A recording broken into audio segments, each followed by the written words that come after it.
का ये मुख्य स्थान है जहाँ पर अब भी पैडल वाले रिक्शे मिल जाते हैं। और इन लोगों से हम लोगों ने मुलाकात की, हमारे साथ पूरी टीम है और सबने बातचीत भी किया। एक बहुत ही दुखद खबर मिल रही है कि अब यहाँ से इनका गुजारा बसारा हो पाना काफ़ी मुश्किल हो जाता है।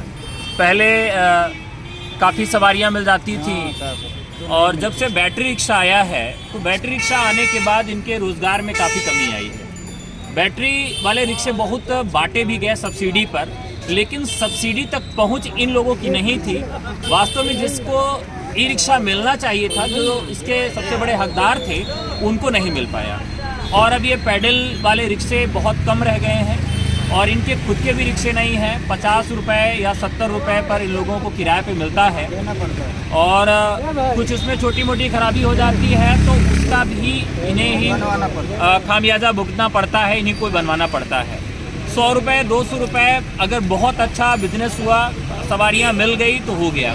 कई बार ऐसा होता है कि लोग आते हैं और बैठते हैं और किराया भी नहीं देते हैं या धौंस भी जमा देते हैं। मान लीजिए बहुत सारे लोग लीकर वगैरह लिए रहते हैं तो वो धौंस जमाते हैं और उनका जैसे यात्रा खत्म होती है चले जाते हैं। तो इस तरह की समस्याएं हैं। तो आप लोगों से निवेदन है कि शौक में ही अगर आपको मौका मिले तो पैडल रिक्शा का आप जरूर उपयोग करिए और कुछ भी अपने तरफ से अगर सहयोग हो सकता है तो करिए।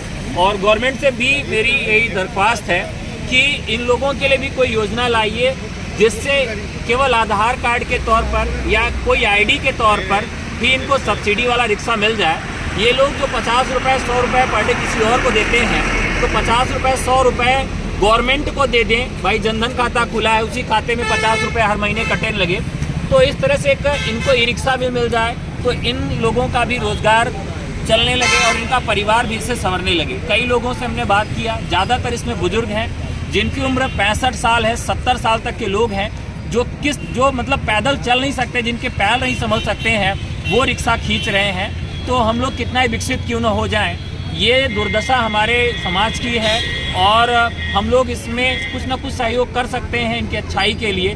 तो साथियों, आइए इस मुहिम में शामिल होइए। टीचर्स एकेडमी कम्युनिटी फाउंडेशन, जो कि वर्णमातृका के नाम से जाना जाता है, आप लोग चाहें तो इस संस्था से जुड़ सकते हैं और ये संस्था इसी तरह के कार्यों के लिए सदैव प्रतिबद्ध रहती है। धन्यवाद।